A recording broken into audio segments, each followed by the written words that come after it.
Hey, welcome back to Dave's Movie Diary. Barton Fink from 1991, Coen Brothers. Interesting film, this one. Hard to pin down. Lots of things happening. I'm not sure it has a deep meaning that you need to solve. I found it more to be about the characters and the performance and the atmosphere and heaps of the strange moments that I've come to love from the Coen Brothers. It's definitely not a traditional narrative experience, all of which makes it an interesting watch. I first saw it a few years after it came out, I think. I don't think it's one that I picked up immediately. I think I saw it probably mid-90s, around there sometime. And so it wasn't one that I was tracking. It didn't leap out at me as something I had to see there and then.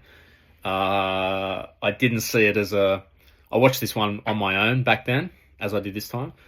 It's not for me then, being the age I was, probably early 20s, it wasn't a film that I saw as a group watch, a mate's watch. I think it's maybe if you're older or around different, a more, what can I say, like a different group of people that are more quirky. The mates I had at the time wouldn't have probably even watched this, I think. So yeah, watched it on my own, and I didn't have fond memories of it. My recollections were that it didn't land. It was too, not boring, but just didn't work. Not overly funny. I found it hard to connect with, I think, is what I'm trying to say. I probably expected something more along the lines of previous Coen brothers films that I'd seen up until then. It's about John Turturro's character, Barton Fink, is a writer, and this is set in 1941. And in New York, he is starting to be acclaimed as a playwright, rave reviews, and he's uncomfortable with that. It's not what he wants or not what he was seeking, and he's finding it hard to deal with. Hollywood comes calling with an offer he can't refuse. His agent kind of talks him into it for monetary reasons. So he heads out west to LA. So we're in LA in 1941. You know, the war's just about to kick off, probably Second World War for the US. And so we get a taste of LA in the early 40s. And straight away he's under pressure from Michael Lerner's studio mogul character to work on a treatment of all things a wrestling film. And you got to remember that, like I said, Barton Fink is a playwright. He's interested in human emotions and chamber pieces, and could you find anything more unlikely than a film about wrestling?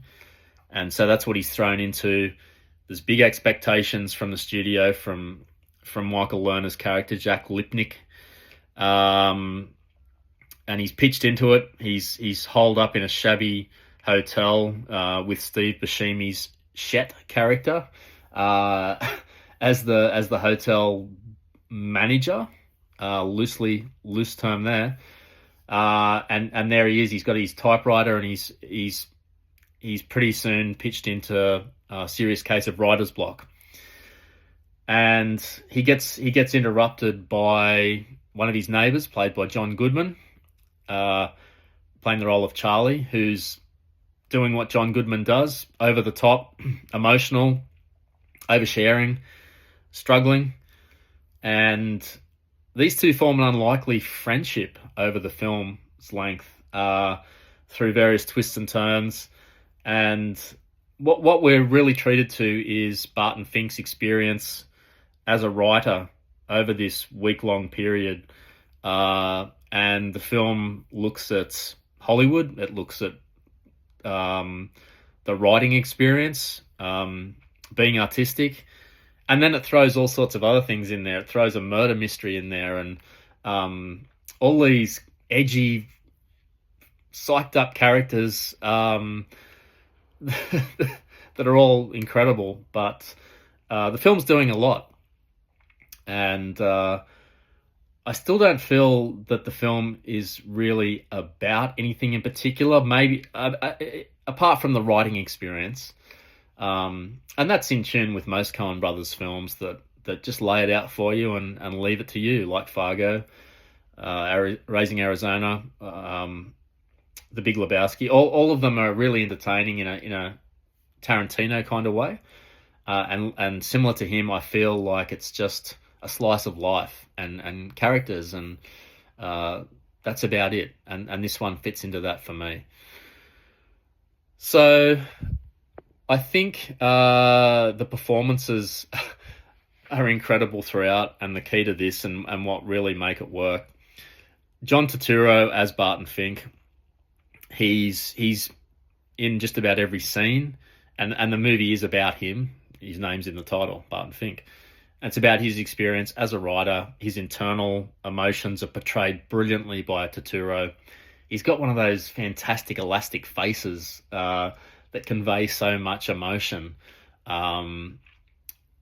Quirkiness in this one, a lot of warmth, introvert tendencies. But then I've seen him in other things where he's totally different. Do the Right Thing, for example, where he's much more a macho Italian-American character. In this one, he's a Jewish character. In other films throughout the 90s, he really had a big 90s. He was in so many great films of that period. Some flat out and out comedy pieces, some much more menacing roles. He had it all. He had an incredible range, but he's so of that time for me. He's popped up in things over time, but he's such a 90s guy for me, and he really epitomizes that decade. And such an interesting actor. I always forget about him, and then I see him in things, and I really love him. I also love the hairstyle he's got in this. It reminds me a lot of Eraserhead, Jack Nance's character in that. This really extreme puffed up hair. It's cool.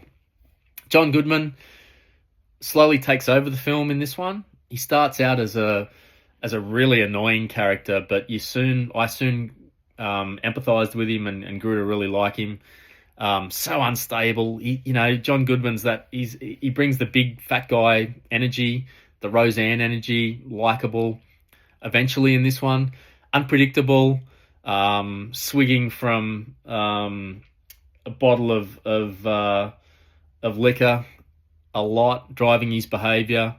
I won't spoil his character too much, but he has a huge impact on the tone shift in this one, and he carries it off. Another guy who's a Coen Brothers favourite, all the way back to Raising Arizona, through this and other ones, and of course The Big Lebowski. Again, just so good at his craft and can do different shifts. When he needs to, he can use that big man energy in other ways. But it was some of the other characters in this that really stood out for me. John Mahoney as the writer that Barton Fink gloms onto because he needs to find. He doesn't know anyone apart from Charlie, John Goodman, but he's struggling with writing this treatment and he needs some help, and he runs into literally John Mahoney's character who's a renowned writer. Bad alcoholic, mercurial is what I would sum him up as, and he starts hanging around with him and with his suffering partner, played by Judy Davis, the Aussie actress, who is perfectly suited, I find, to this time period. She's got a look. I don't know why. Maybe I've seen her in a few things, but she just seems to epitomise what I think women look like back in that 30s, 40s, 50s period. And she's such a great actress. She's so intelligent and cutting, and she kind of is maybe a stand-in for Frances McDormand in this film. This would have been a Frances McDormand part for me, and it's interesting that she wasn't. But Judy Davis, so they're a great couple, and they're dynamic with Barton, and he feels like he's got real feelings for Judy Davis in this movie. But I want to talk about a couple of the other characters, three, who really steal it for me.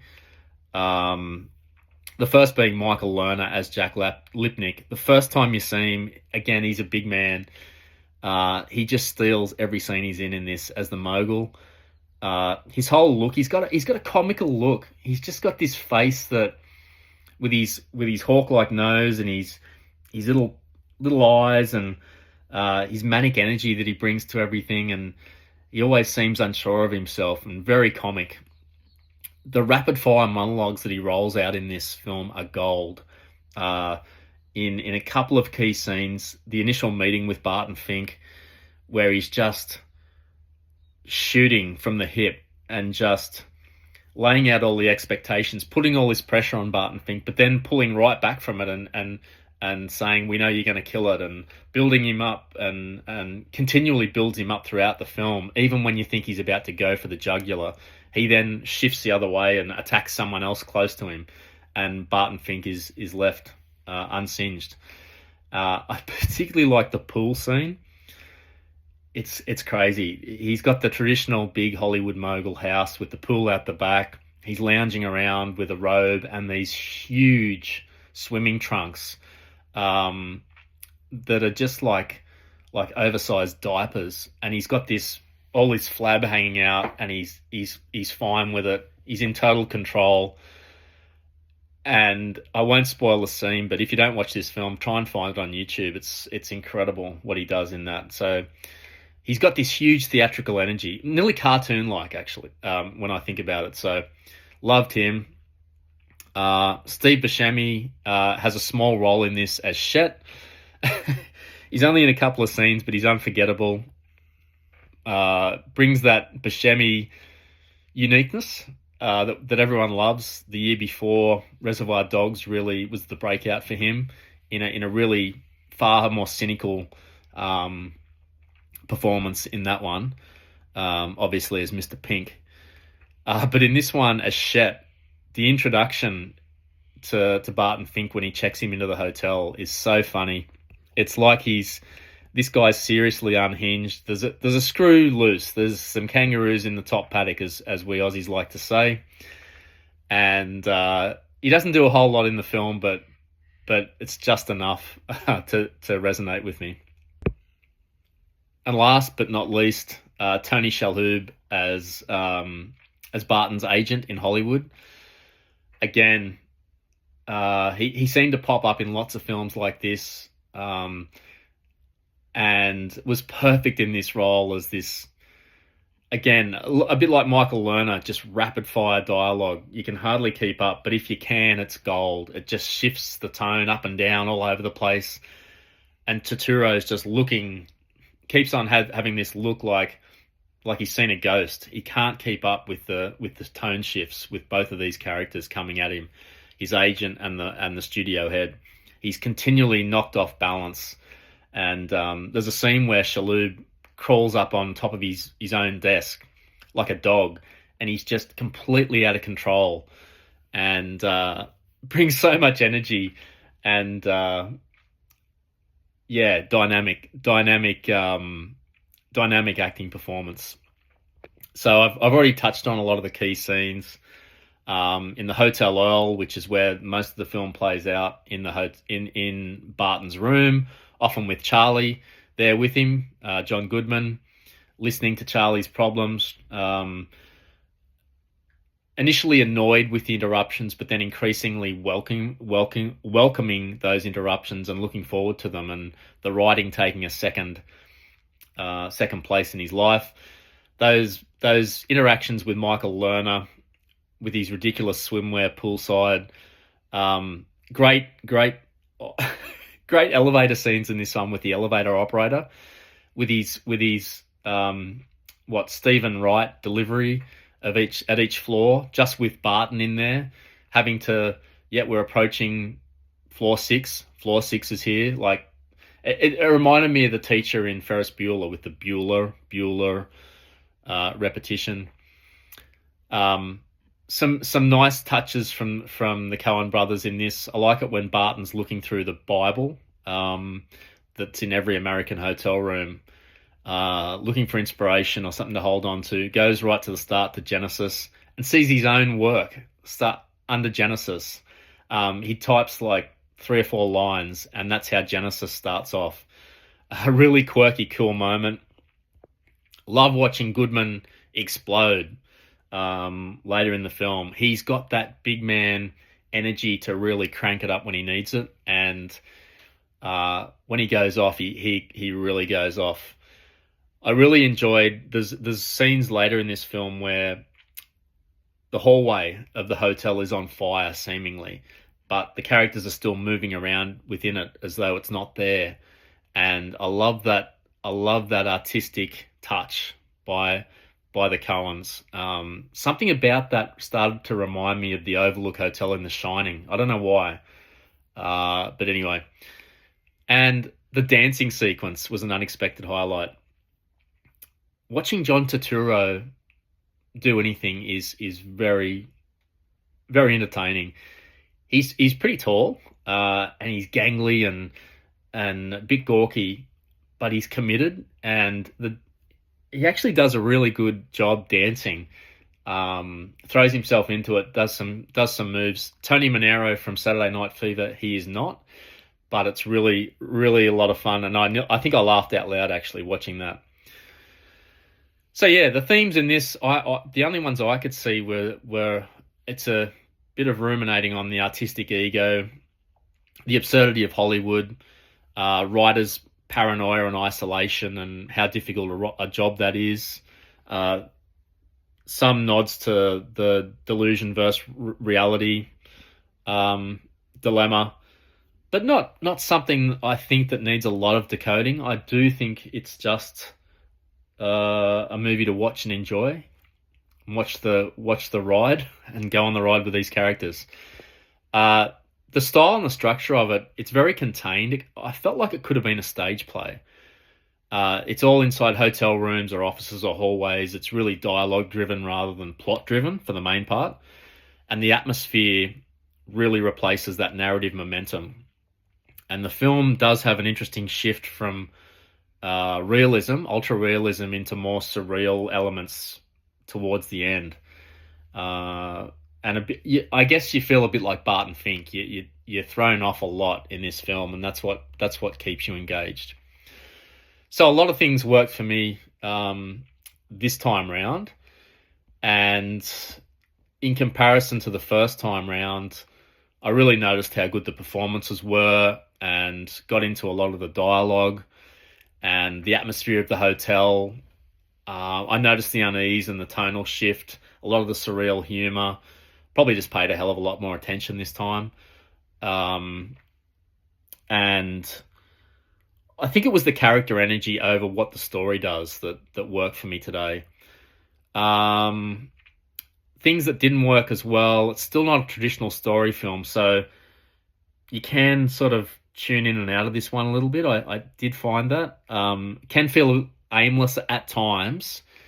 I had to keep on sort of switching back on, maybe because the plot sort of wandered a lot.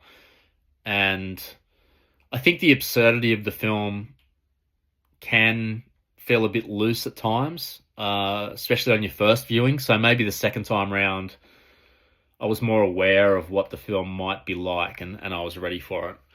So yeah, it was a lot more engaging this time, and I appreciated it a lot more. So I'm not really sure it's about writer's block in any deep sense. I think it's more about what happens inside a collapsing kind of creative or psychological space. And it worked better for me when I was just absorbing it and not trying to solve this film, if that makes sense. I just sat inside it and enjoyed the ride. So maybe that's a way to approach it if you're going to take this one on. But look, it forms another piece in the puzzle, in the Coen brothers puzzle, and what a ride they were on. You know, the ones that stand out to me before this, and maybe I'm missing something, but it was Blood Simple, Raising Arizona, Miller's Crossing, which is one I really want to watch again. Then this, and then I feel like they had a bit of a lull then until Fargo in the mid-90s, and then they were off and running and have never looked back since then. So expect a lot more Coen Brothers reflections in this pod going forward. All right, that's Barton Fink. Thanks for listening, and see you next time.